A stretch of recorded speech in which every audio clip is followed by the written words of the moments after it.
سلام كريستوس نعخوم يخون أب كله كورنعات ناي علم بمخان نفنو سماي تيفي اتكتاتلو زلخم سمعتي لمون كم قطرنا كالأي كفال مسكرنت حيزنا لكم قريبنا لنا كساب مودعتا زمدب مساخم زتنح هالسندائي تيدروس أبراهامي سناي مكتتال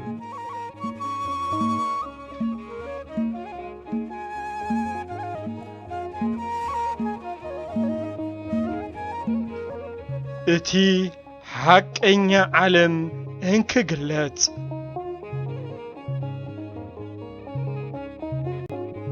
ኢየሩሳሌም ቅድስቲ አይኮነትን ምስክርነት ነቢይ ዳንኤል አበራ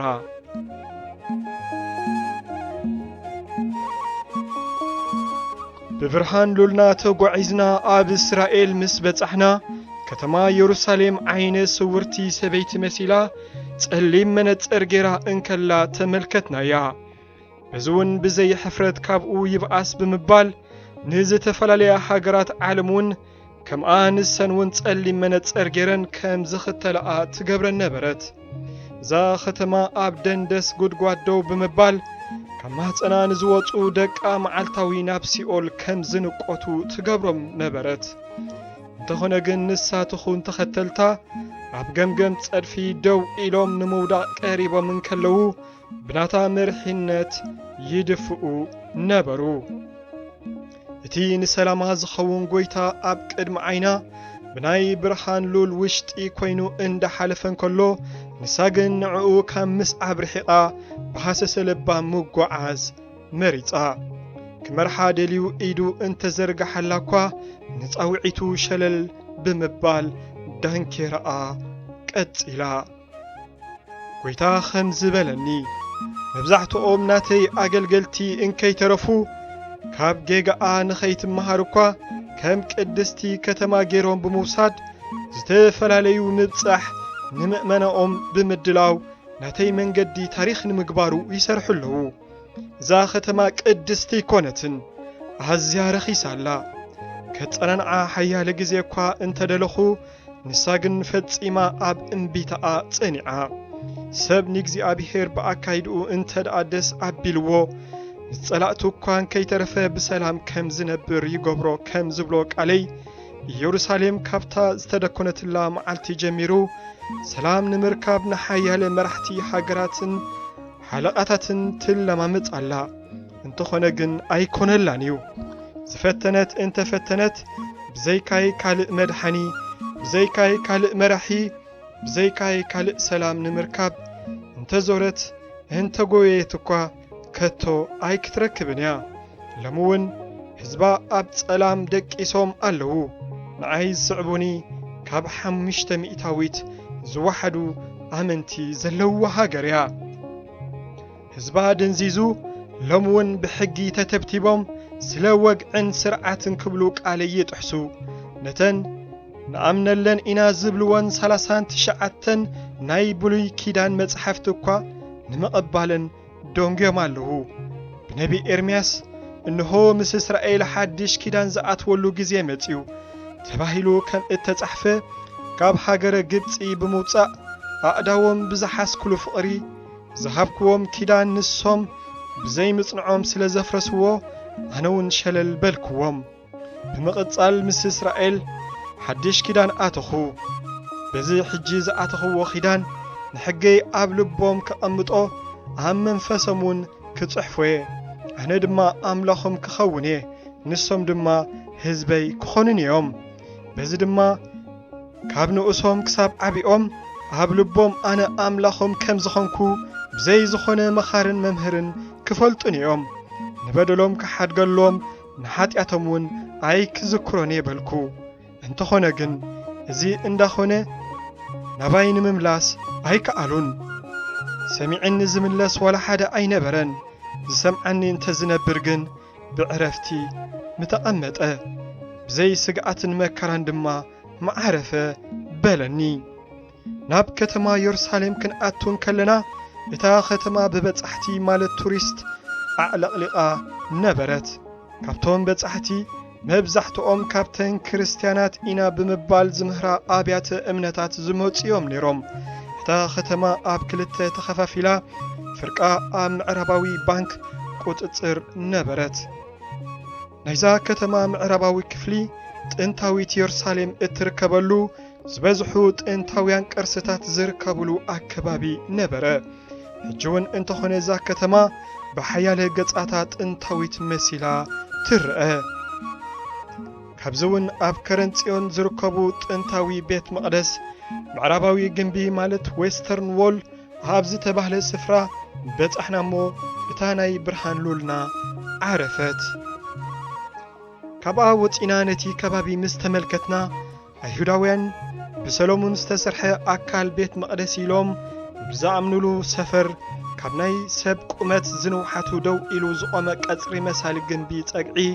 ሓያለ ሰባት ርእሶም እንዳነዝነዙ ኣካላቶም እንከይተረፈውን ብምንቅስቓስ ጸሎት ይገብሩ ነበሩ። ኣብ ጸሎቶም እቲ ስለ እግዚኣብሔር ዝዛረብዎ ኣዝዩ ማራኺ እኳ እንተኾነ ጸሎቶም ዋላ እኳ እንተጸበቐ ግን ናብ ሰማይ ዝዓርግ ኣይነበረን። መብዛሕትኡ ናይ ግብዝና ጸሎት ነበረ። ካብ ኣፎም ልቦም ብዓመፅን ክሕደትን መሊኡ ነበረ። ኩሉ ግዜ ካብ ሰማያዊ መንግስቲ ኣብሊጾም ህልውና እስራኤል ኣዝዩ የተሓሳስቦም።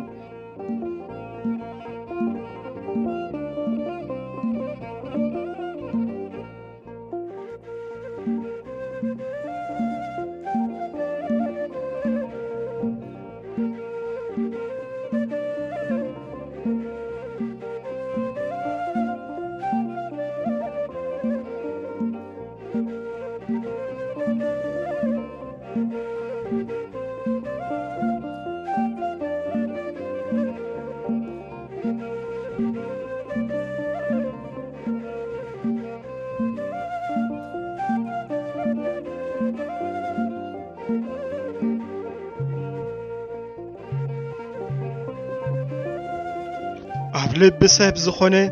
ናይ ሓድሽ ኪዳን ናይ መቕደስ ምስጢር ተሸፊንዎም ነበረ። እንተኾነ ግን ሎሚ እውን እዛ ከተማ ናይ ጎይታ ታሪኽ ንምርኣይ ካብ ዝመፁ በጻሕቲ ልዑል ኣታዊ ትረክብ ኣላ። ድሕርዚ ናብታ ናይ ብርሃን ሉልና ብምእታው ኣብዚ በሪኽ ስፍራ ኣመንቲ ምስልምና ማለት ቅዱስ ቤት ዝብልዎ መሐመድ ናብ ሰማይ ዓሪጉ ኢሎም ናብ ዝኣምንሉ ስፍራ ተጓዓዝና። እዚ ሰፈር ሰፊሕ ቀጽሪ ዘለዎ ክኸውን እንከሎ ኣብ ማእከሉ ሓደ ዓብዪ ህንጻ ነበሮ። እቲ ህንጻ 8 መኣዝን እውን ነበሮ። ኣብ ልዕሊኡ ወርቃውን በሪኽን ናሕሲ ነበሮ። ኣብ ውሽጢ እዚ ቀጽሪ ሓንቲ ገረብ ነበረት። ብብርሃን ሉልና ኣብ ጸግዒ እዛ ገረብ ድሕሪ ምዕራፍ እቲ ኣከባቢ ብምልኡ በግራብ ዝተሸፈነ ከም ዝኾነ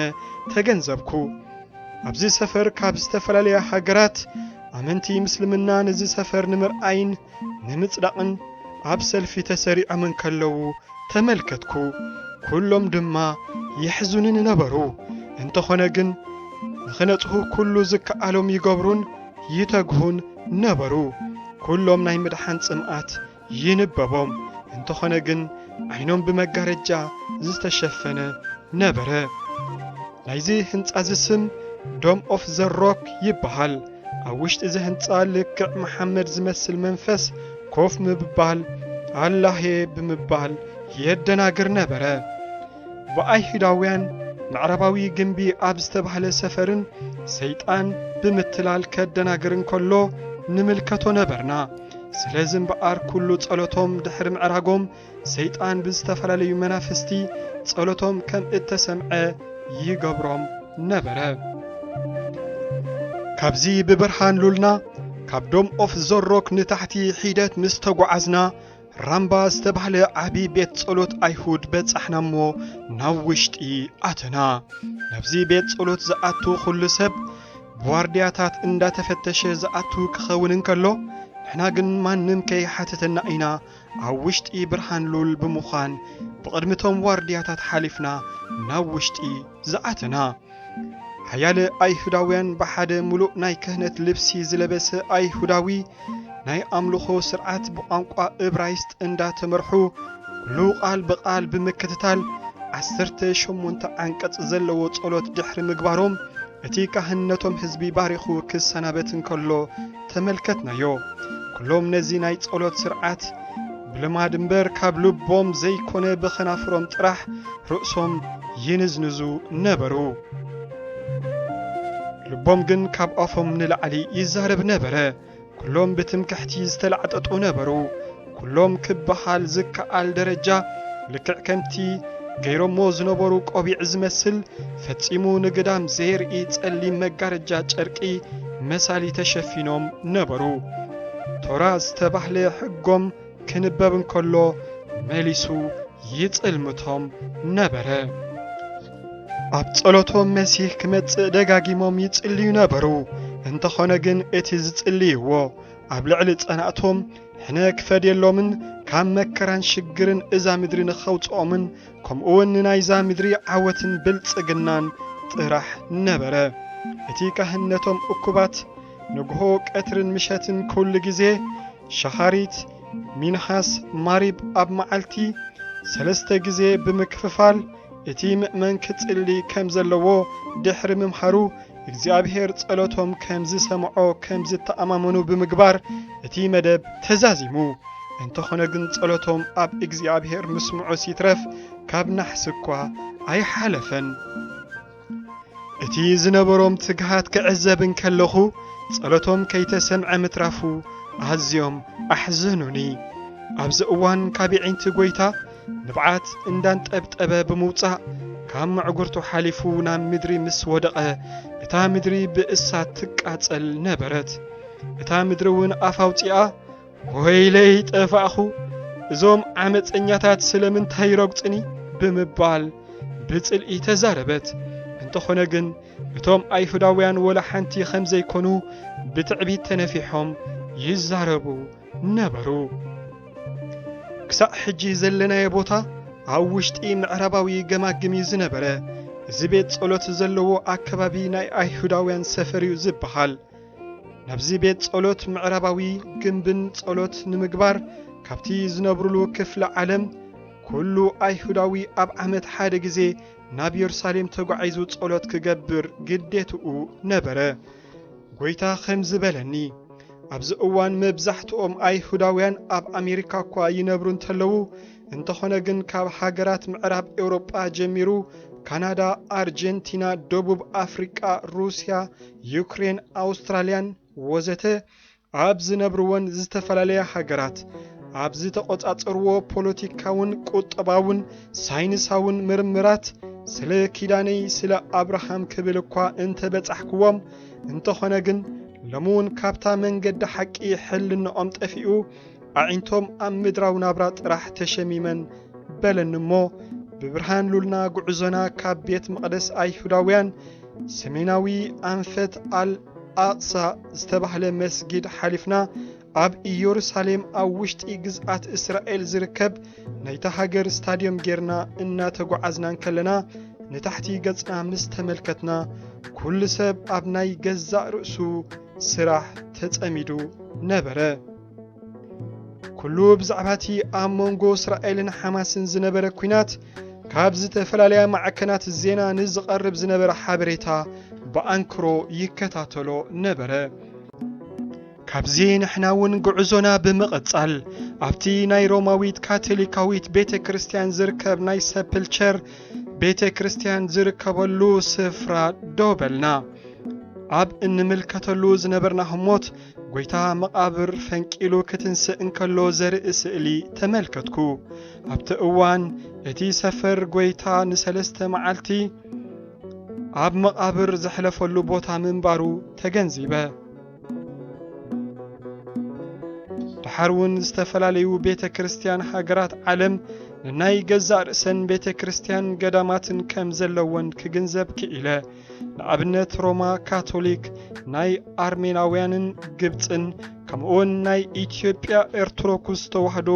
ዝኣመሰሉ ኣብያተ ክርስቲያናት ነታ ከተማ ምስቶም ኣይሁድን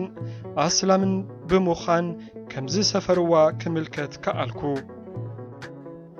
ጎይታ ድማ ኣብታ ምድራዊት ኢየሩሳሌም ቦታ ንምርካብ ላዕልን ታሕትን ንዝብሉ ዝነበሩ ኩሎም ክነቕፎም ጀሚሩ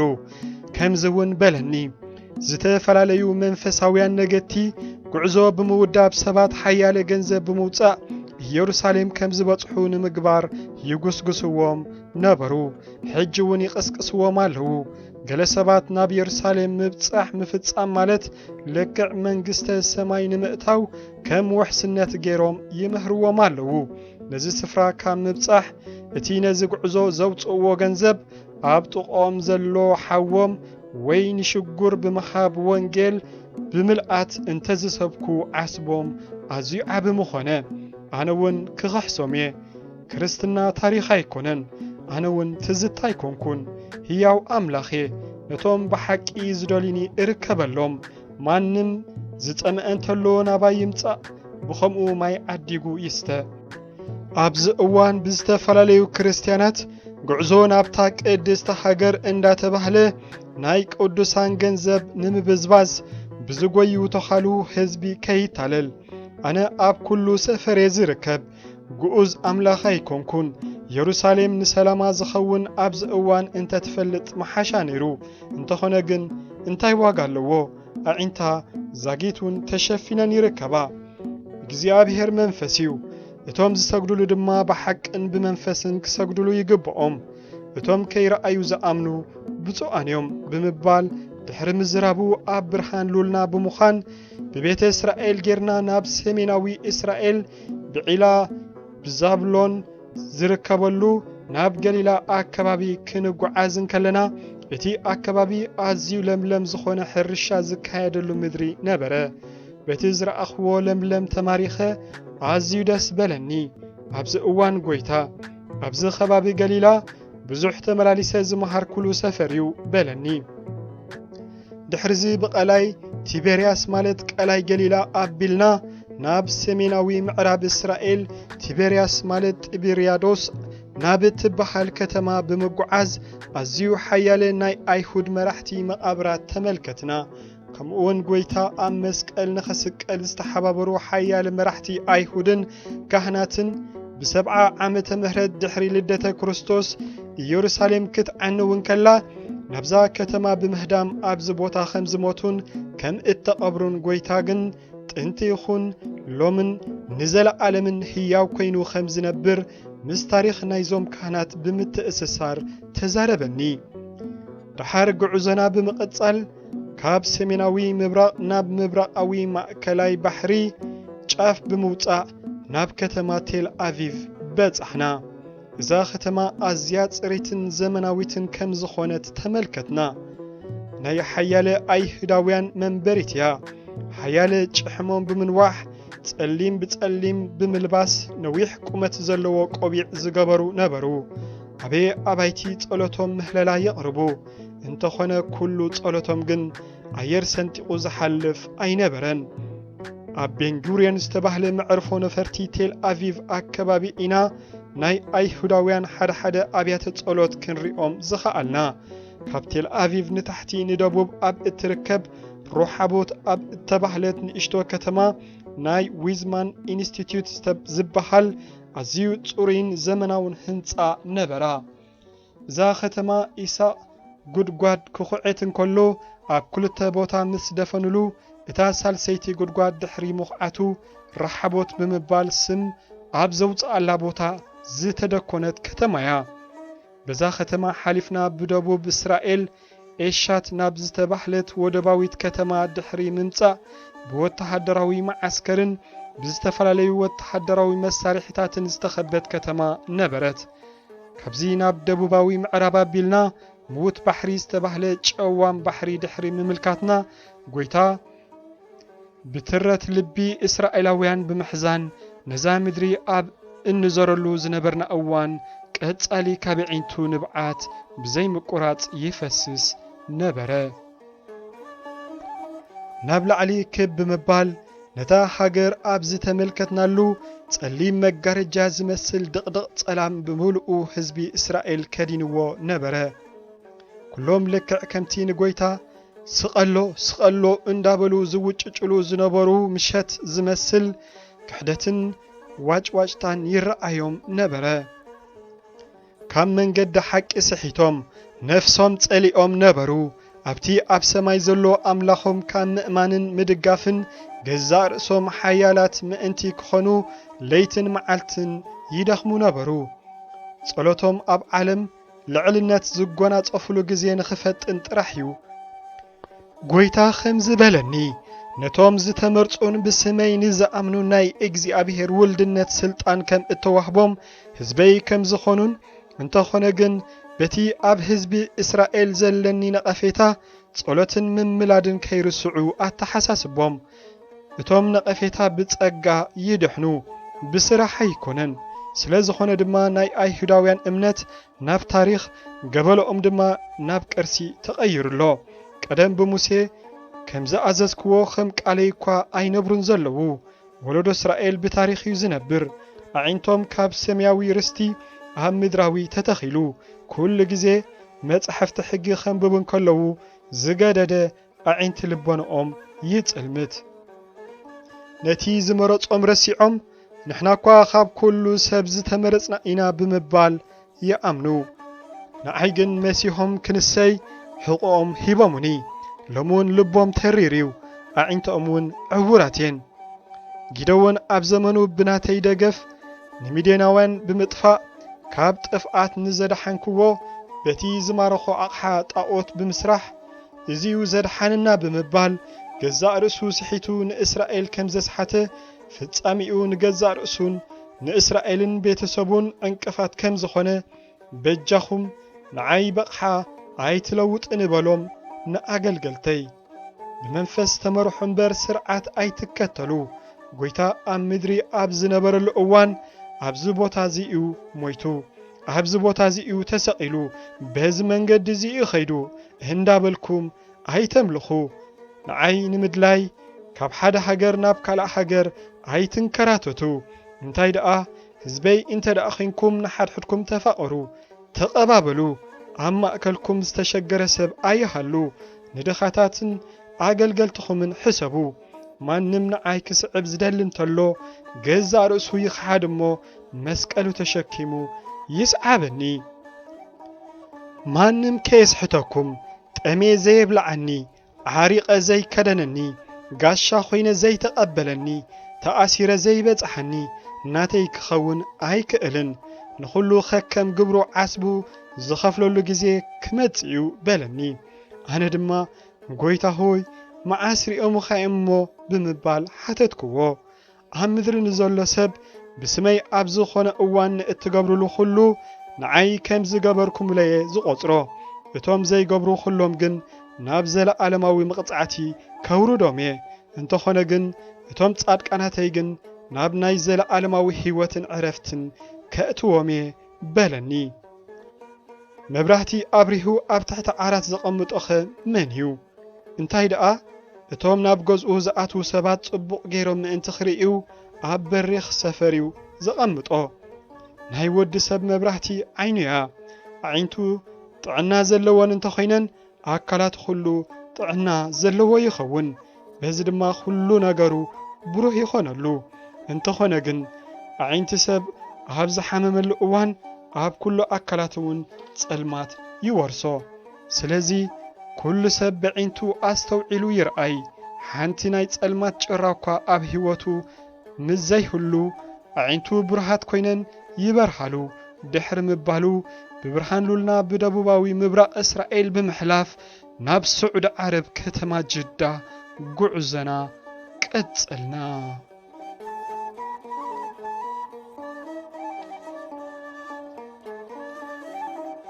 ዝኸበርኩም ተኸታተልቲ ሰማይ ቲቪ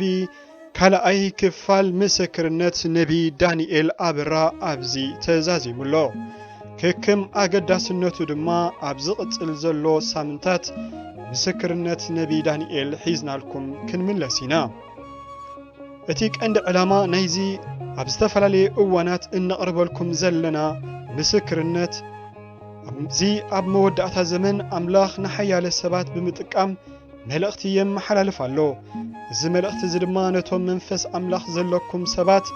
ንእምነትኩም ዘበራትዕ نتوم جنا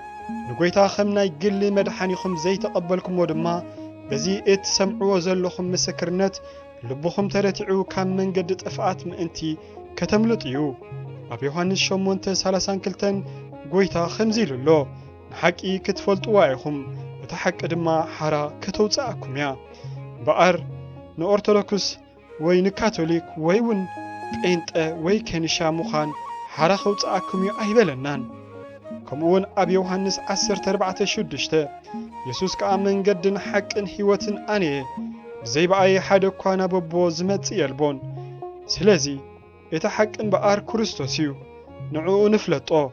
كنفلطو دما نسعبو ሃይማኖትኪ ኣይከድሕነካንዩ ማርያም ትኹን መላእኽቲ ኣብ መስቀል ኣይተሰቕሉልካን ሓወይ ሓፍተይ ነዚ ምንጪ ዘለዓለማዊ ህይወት ዝኾነ ሓቂ ሸለሊልካ ኣይተሕለፎ ሃይማኖት ንኣይሁዳውያን ኣይጠቐመን ንዓኻ እውን ሃይማኖት ኣይከድሕነካን እሞ ፍቕሪ ነዚ ኣብ ክንዳኻ ኣብ መስቀል ዝተሸንከረ ብሳልሰይቲ መዓልቲ እውን ዝተንስአ ኣብ የማን ኣቦ ተቐሚጡ ዘሎ ወዲ ኣምላኽ ክርስቶስ ተቐበሎ ወይታ ንምቕባል ፍቓደኛ እንተኾንኪ tvsamai@gmail.com ኣብ ዝብል ኢሜይልና ጽሓፉልና ንሕና ድማ ክንረኽበኩም ኢና መዚ ብምትሓዝ ሓደ መተንባህታ ኣለና ነዚ ኣብ ሰማይ ቲቪ ዝቐርብ ዘሎ ምስክርነታት ብምስማዕ ሓያለ ሰባት ጎይታ ከም ናይ ግሊ መድሓኒኦም ገይሮም ክቕበሉ ፍቓደኛታት ዝኾኑ ብቐጻሊ ይረኽቡና ኣለዉ በዚ ድማ ንኣምላኽ ኣዚና ነመስግኖ እንተኾነ ግን ሓደ ብድሆ ኣጋጢምና ኣሎ እሱ ድማ ጎይታ ምስ ተቐበሉ ኣብቲ ዝነብሩሉ ኣከባቢ ሕብረታት ስለ ዘየለዋ ነዞም ሰባት ብኦንላይን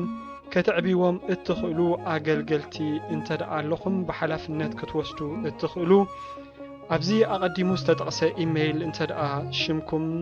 ቴሌፎንኩም እንጽሒፍኩምላ ንሕና ድማ ክንረኽበኩም ኢና ኣብ መወዳእታ ንኹልኹም ብጸሎትን ሞራላዊ ደገፍን እተተባብዑና ዘለኹም ዝኸበርኩም ተኸታተልትና ኣምላኽ ይባረኽኩም ኣብ መወዳእታ ድማ መዝሙር ኣይዳ ተስፋ ዝጊ ንቓሕ እትብል ሓዳሽ መዝሙርያ ነዚኣ ብምግባዝ ዝሰናበተኩም ኣሰናዳኢ እዚ መደብ ቴድሮስ ኣብርሃሜ ሰላምን ጸጋን ክርስቶስ ምስ ነፍሲ ወከፍኩም ይኹን አሜን።